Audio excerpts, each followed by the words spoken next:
Baller alert, baller alert. I go by the name of Ferrari. Simmons. I go by the name, BT. Taylor Townsend in the building. Hey! Snapping. Hey. We do the snap. What's up? What's up, y'all? Wimbledon 2024 doubles winner.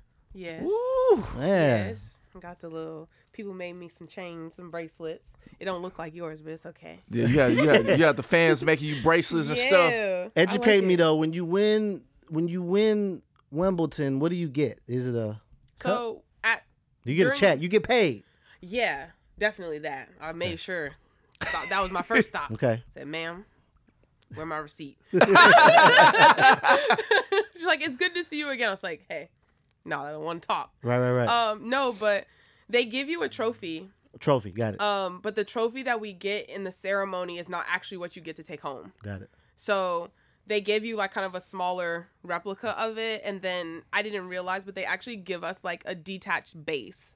So it's like a wooden base that they have your name on it and everything, and like the Wimbledon emblem, and then on the then you put the little cup on top of it. So I was like, it would be fun to like take shots out of this. How long have you been playing with your partner? That was our third tournament together. Okay. Yeah, so we started in Rome that was in May. And then I got injured, so I couldn't play the French Open. And it's funny because I ended up putting her and Coco Gauff together, and then they won the tournament. One time for Coco. Yeah, one time for Coco Gauff. She's amazing. So I was just like, hey, I'll take 5% from you, 5% from you. Really? For my, my fee. Really? For putting you guys together. Because that was Coco's first Grand You Slam. serious? I was dead serious. Okay. Coco was like, I'll take you to dinner. I was like, no. She's like, 5% is a lot. I was like, yeah, but you just got your first slam. So then we're in the locker room. She tells me, how about this? How about you win here in Wimbledon, and then we're even? And I was like, all right, I guess. But you still take me out to dinner in New York. Wait, so y'all just switched? Yeah, because I was supposed to be playing with my partner, but I ended up rolling my ankle in the tournament right before the French Open. First point of the match. This was 3 years ago? No, this year. Wow. So... Okay.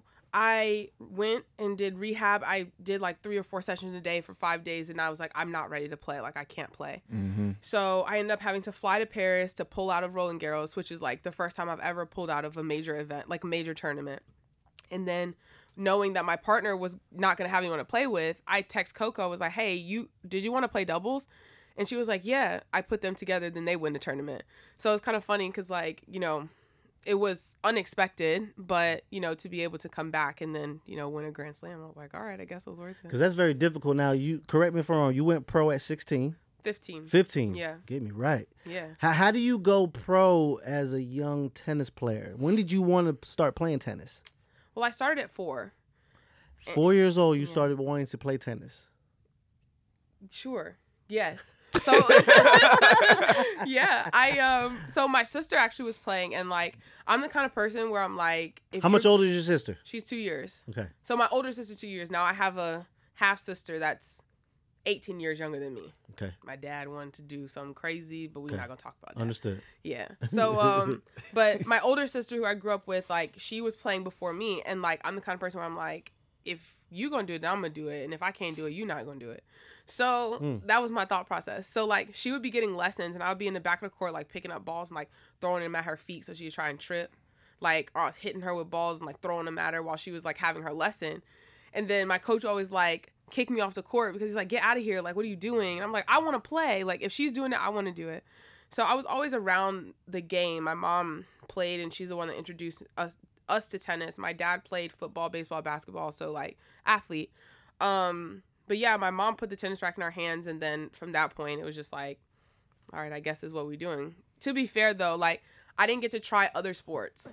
So you only played tennis? Yeah, like, I never got to play. Like, my dad won state championships in Chicago, coaching his women's basketball team. Like, we never got exposed to, like, other sports. So that's what kind of sucks about that. Because I was like, I felt like I'd have been 5, but I'm not gonna. Hey, listen, if you found your talent at a very young age, I mean, that seems like that's what happens to a lot of people, even with basketball. Like a lot of people that play basketball. Well, yeah, you got a career record of 225 and 86, 6 career titles. Highest ranking was number 5 last year. You're currently number 7 in the world. This is in the world. Yeah. Wow. In the world. In the world. So how did you know? Like, at what point in time did you know like you were good enough to go professional at 15? You know what's crazy? Like, I'm gonna be honest with y'all. Like, I grew up watching Venus and Serena. Like, obviously, like they were a huge inspiration. And then obviously having a sister that's 2 years older, and we're growing up playing together. Like, that was like the it thing, right? But I promise you, like, I didn't think that it was possible for me to play pro. So it was like, I always get, it's very interesting to me when I hear like other people in the same realm as me, or if I listen to like some of the top singles players and stuff where like, no, I knew that this is what I wanted to do. Like, for me, I was like, I didn't think that this was possible. I was like, it's a dream, but I was like, is it something that I really knew and felt like in my heart like I could do? No, you know? So, but for me, I just kept working, and I was just like, well, this is the only thing that I was exposed to and that I was around all the time. So I was like, you know, it's what I put my heart and soul and, you know, everything in. It's what I grew up in. This was my entire childhood. My mom literally works at the tennis center. We were there all day. So how difficult is it to play tennis? Because, correct me, it's sets. Yes. How many sets are there? 3 sets? It can be. So women play 2 out of 3. 2 out of 3. Yeah. Okay. So 2 out of 3 full sets, and then they've changed some of the rules. But I mean, the matches can go for Hours. 3 hours, 2.5 hours. Like, usually the average is about an hour and a half. But to answer your question too, it's the rules for tennis with going pro are a little bit different, because as soon as you accept money for when I went pro, so if you accepted money or if you signed to like an agency or something like that, then you revoke your basically collegiate NCAA status. So for me, I don't think I had played a pro tournament yet, but I had signed with an agency, a management, you know, whatever, to be able to help do things, get contracts, so forth and so on. So once you accept money, and then whenever you accept prize money, then you're technically pro. They've changed it now because there are a lot more kids and people who are going to school, and the, you know, the NAIA and all that different type of stuff. So they have now caps on like how much you can accept. So now you can accept money up to a certain amount without revoking that, you know, eligibility. Question. Oh, that's dope. Yeah. Is the prize money at a young age lucrative? Like, is tennis lucrative? Hell no. No. And that's what I was like, no. I'll tell you. When you won a tournament, how much did you get? Well, it depends on the level. Okay. So, like, you can go all the way from, like, the lower level events where I can tell you the least amount I've made at a pro tournament. How much? I made $66, and they took out a $40 entry fee. So I walked away with $26 in my pocket. I drove to the tournament, and I was like, I had a little Honda CR-V, so I was like, this will fill up my tank to get me back home. Literally, that was my prize money. And I was pissed because I was like, why are you giving me this in a check? Just give me cash. I'm sorry, I can't do that. Like, I was pissed. I was so mad. I was just like, how old are you at this point? I was like, how old was I? I was like 18. Oh. Wow. So I had been playing 18, 19. No. How old am I? I'm 28. No, I was in my 20s. Wow. Yeah. 2015. Yeah. Yeah, I may have been 2021. So the majority of the money that tennis players make is from sponsors and deals when you sign with these companies? That's the, like, residual money. Gotcha. So, like, the structure of how things are with us is, like, it's so bad. If I'm going to be honest with y'all. Because what we make, like, you have to put back into you for travel. You pay your coach. So whoever's on your team, that's who you have to pay. So for me, for example, like right now, I'm traveling with my coach, my physio. So I pay my coach his fee, plus, you know, whatever prize money. I pay my physio, his hotel, physio hotel, my hotel, his coach flight, physio flight, my flight, my food, physio food, coach food. Like, so it's so many expenses. So it's like people don't realize, and that's why it's like for the women, we also make 7 times less than the men throughout the year. So that's why, like, there's such a big emphasis on, hey, the Grand Slams, because those tournaments are where we make the most. Like, those are the biggest. Gotcha. Those are the biggest paydays. So those are the biggest paydays in terms of check, and then how many points you can get. So those have the most ability to, like, elevate your ranking the fastest if you do well at the Grand Slams. So that's where we have equal prize money. but also the men are playing 3 out of 5 sets and we're still playing 2 out of 3. So I'm like, hey, if they're going to play, this is my opinion. If they're going to play 3 out of 5 sets, I feel like they deserve to get paid more. They're playing a lot more tennis.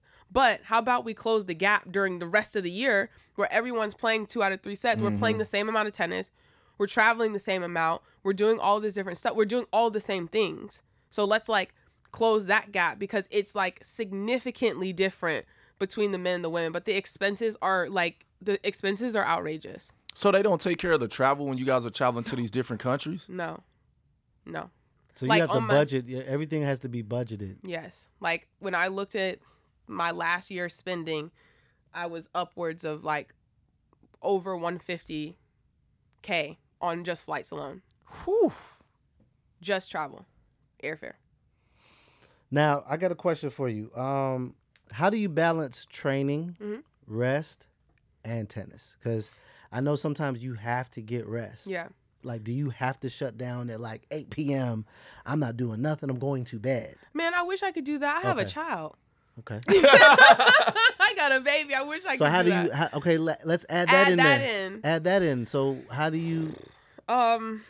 Honestly, are you in a relationship with your child's? With my child's dad? No. Okay.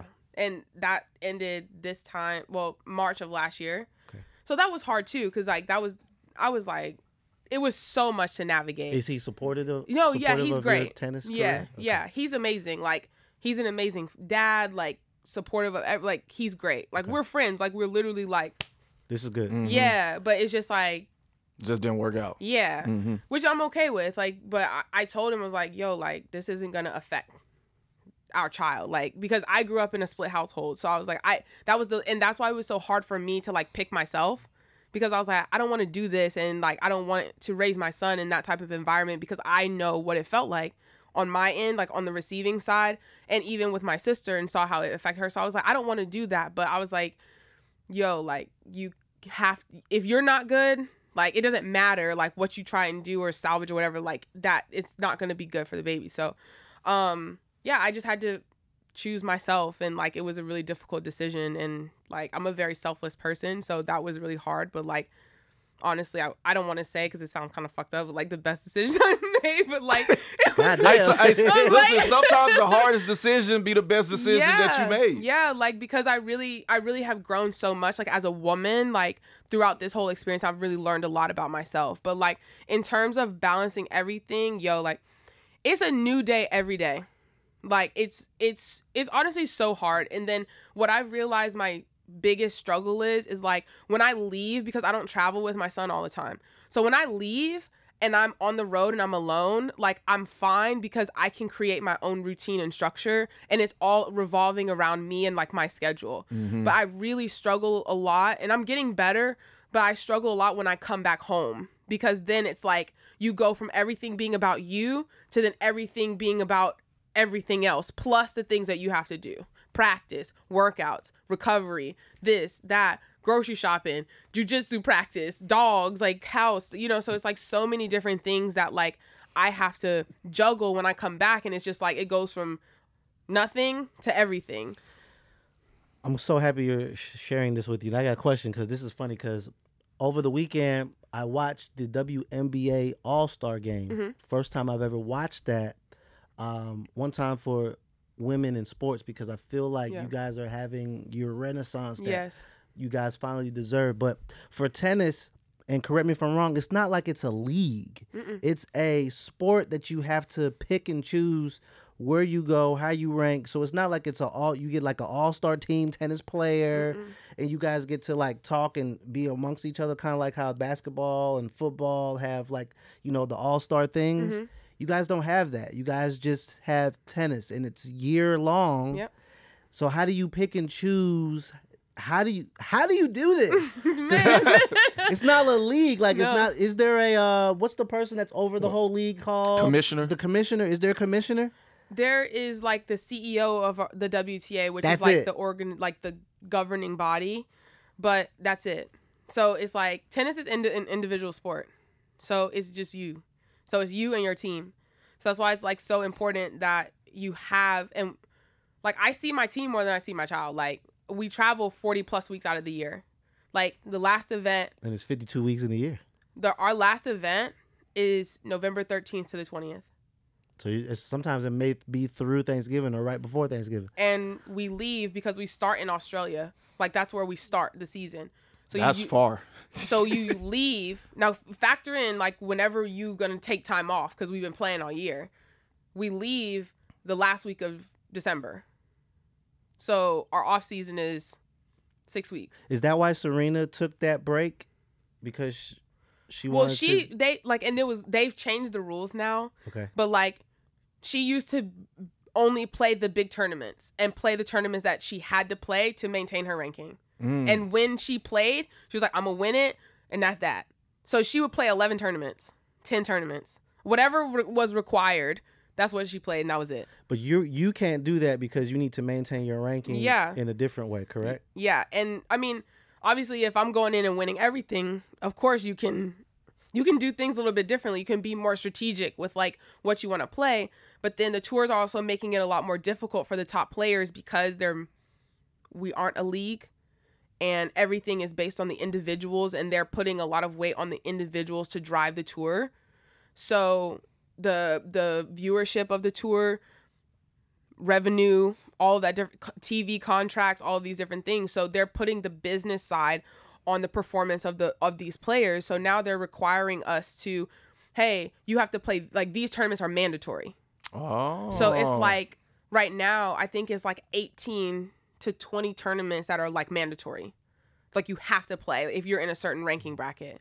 So they're making it a lot more difficult. So like players now can't do what Serena was doing where I pop in here, pop in there, play the 4 slams, play 3 or 5 other tournaments beforehand or, you know, whatever. And that's that. So, and tennis is like kind of it's a different type of sport in terms of how you get your ranking because, you know, every tournament has a certain point value per round, but then also it doesn't like start over at the following year. Like you have to do the same or better the following year in order to maintain your points or keep progressing forward.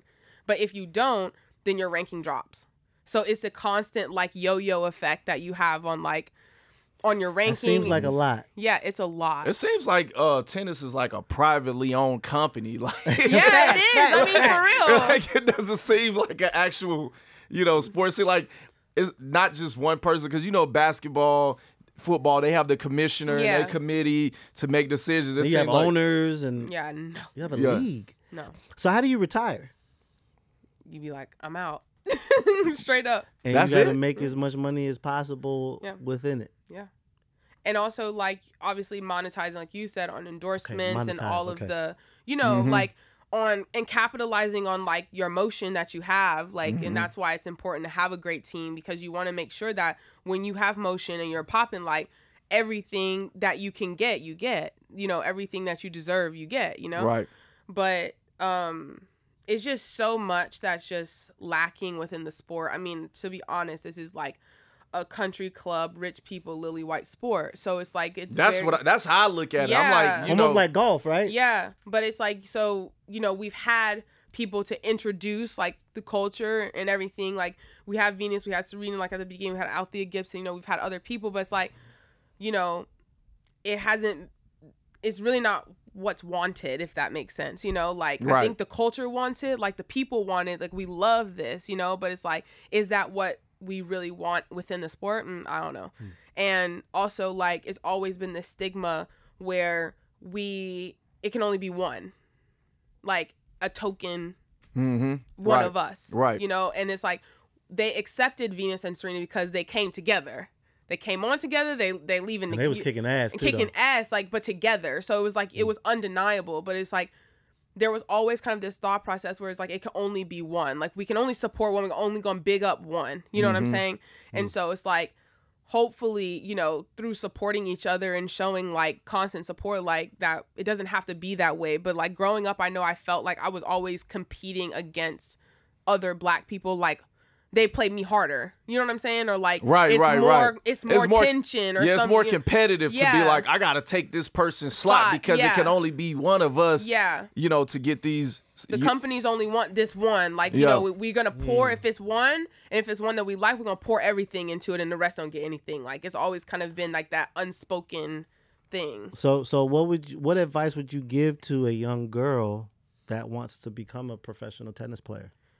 I would say, like, the best advice that I would give is to make sure that you have, like, a great support system and people around you that can protect you to where you're not having to take all of the blows and the blunts on you. Like, that's one of the things, and I've talked to Coco about this, but she told me, she was like, hey, like, I just want to say thank you. I'm like, what are you thanking me for? She was like, because of the things that you went through with the USTA and everything like that, like, my parents, we stayed as far away from that shit as possible. And I was just like, wow, I never really thought about that, but that's amazing because look at where you are. So, like, the fucked up stuff that I went through, like, I know I can handle, I'm strong. Not everyone can handle that stuff, but I'm like... Because Coco's younger than you. Yeah. And so she just turned 20, I think, not too long ago, but she was like, the things that I went through allowed her to be able to navigate her path so that she didn't have to go through those roadblocks. And I'm like, okay, well, if that's the case, then it's worth it. Like, look at where you are. You know what I'm saying? So it's like, not everyone can handle those different type of things, but it's like she also has, like, so you navigated through experiences that other people had. And also she has, like, her parents in the forefront to be able to be like, stop that shit. Don't come over here with all that. And literally her dad does that constantly. I've seen it with my own two eyes. So it's like, you're not going, that's what Richard Williams did with Venus and Serena. He's like, don't come over here. She said she gonna win.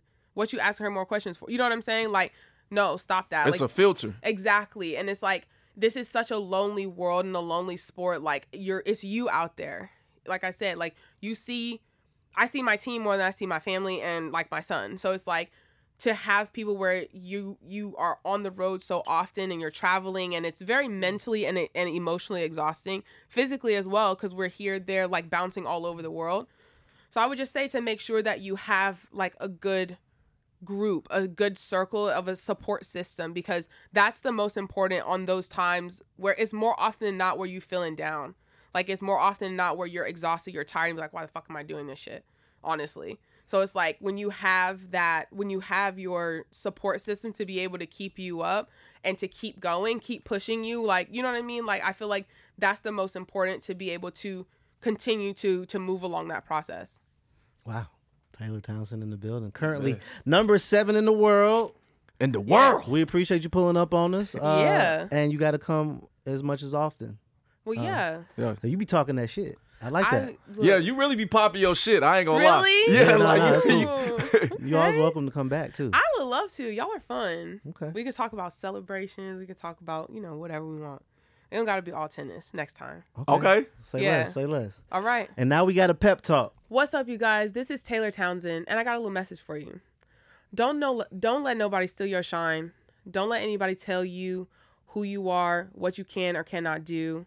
I just won Wimbledon. People told me all the time that I wasn't going to be nothing, that I wasn't going to amount to nothing. I wasn't going to be a great tennis player because of what I looked like, because of the color of my skin, or just because of where I came from. People told me that because I was number 1, it wasn't good enough. I always had to prove myself, and the accomplishments that I made weren't enough. So it was always something that I had to prove. But never let anyone take away the accomplishments that you make. Make sure that you acknowledge yourself. Make sure you acknowledge the things that you are doing great, because you are doing great. So that's what I tell myself. That's what I'm telling myself now. Can't nobody tell me shit. So that's what I gotta say.